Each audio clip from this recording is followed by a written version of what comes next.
The Kelly Guard reported to the Elder Council, and once again the report was taken to the High Council. Elder Graydon was indeed relieved that the child Spencer was safe and sound. He was impressed when the Kelly Guard told him of his decision to portal during an alert, but his age is a concern, and we must be assured of his safety. His uncle's distance troubles me, not just that he lives so far away, but his decision to let such a young monster live alone shows poor judgment. Perhaps he has ulterior motives. I know of the situation with Spencer's father. I wonder if Spencer even knows of his existence. We need to investigate further before I can make any recommendations. The Kelly Guard's first task was to interview Spencer to determine his ability to continue living alone. Mong was abuzz with the latest news, from the alert of the entrance security breach to the little pink men, and the disappearance of a youth was on every tongue. The more they talked, the more embellished the story became. By the time it came to Uncle Max's ears, it was the story of the century. Aunt Stella arrived home in a state. She was approached by someone accusing her and Uncle Max of being abusive to family members. Cousin Mel had a similar situation occur during his training session. They converged on Uncle Max together, each one talking at the same time. The only thing Uncle Max heard was from both of them, "You have to do something." "What would you have me do?" he responded. "You both pressured me to get Spencer out of here. His grandparents have their hands full in their own circumstance and could not undertake the raising of a child," Uncle Max reminded them. "As a matter of fact, Stella, you were the one who suggested he live by himself." Aunt Stella was furious. "Well," she fumed and stormed out.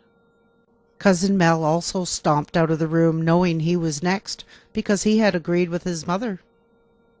Uncle Max sat in his chair. "What next?" he mused. He reached from his table and pulled out a doughnut and started munching away. Just then there was a knock at the door. His ally from the Elder Council paid him a visit. "We need to talk," he said with such a serious look on his face it startled Uncle Max. They went to the farthest room in the house and closed the door. Baby Orville all of a sudden realized he was all alone. He didn't like it. No, he didn't like it one bit. Meanwhile, Spencer was just waking from his sleep when he heard a knock at the door. "What did I do now?" he thought to himself. He expected it to be Uncle Max coming back to yell at him again. When he opened the door, it was the Kelly Guard. "Master Spencer, I've come to talk to you. May I come in?" "Sure," Spencer replied, and opened the door to let the Kelly Guard in. "Did I do something wrong?" Spencer asked nervously. "No, not at all," he assured him. "This is what you might call an interview," he explained. "Why?" Spencer asked, confused. "Elder Graydon wants to make sure all is well with you after all that has happened, that's all," the guard responded. "Who's Elder Graydon?" Spencer wondered. "He's from the High Council," the guard said. "Wow, the High Council, wow," Spencer said in awe. The guard chuckled.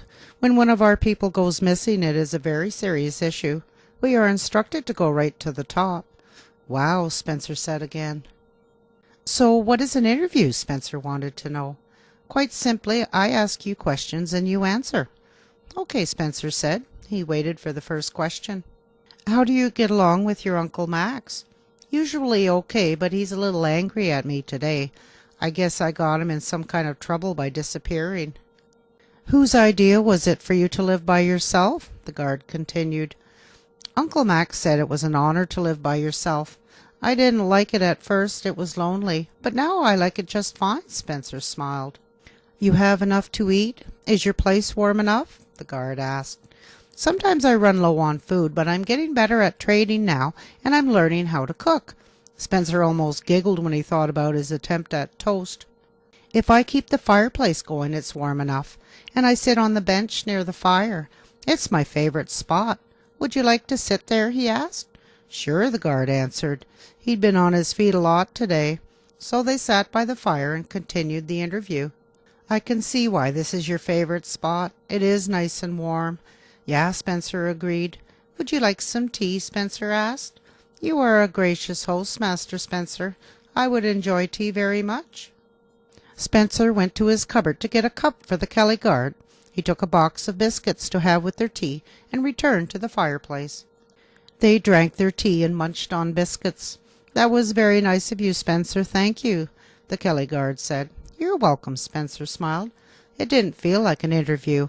It felt like a visit, and he had to admit he was enjoying the company. How do you get along with your aunt and cousins? The Kelly guard inquired. Aunt Stella was always busy with Elder Council women's groups, so she was either out or had company and was not to be disturbed. Cousin Mel always thought he was better than me, so I have to say I don't miss him, Spencer said. Baby Orville is just a baby, so he was no trouble. Would you want to move back in with Uncle Max? No, Spencer looked horrified. I'd rather stay here. Please don't tell me I have to move back, Spencer pleaded. Relax, Spencer. You just gave me a very clear answer to that question, the guard said, chuckling. I won't recommend that when I report to Elder Graydon, but you must realize your age is very much an issue. Elder Graydon does not think you should live alone. I've been living alone for almost 100 years and no one cared before. Why should they care now? Spencer said. Valid point, my young friend, and I will include that in my report. The guard stood to leave. Spencer walked him to the door. Thank you, Mr. Kellyguard, he said. You can call me Thor. Try not to worry yourself. I will be back with Elder Graydon's decision. But that's another story.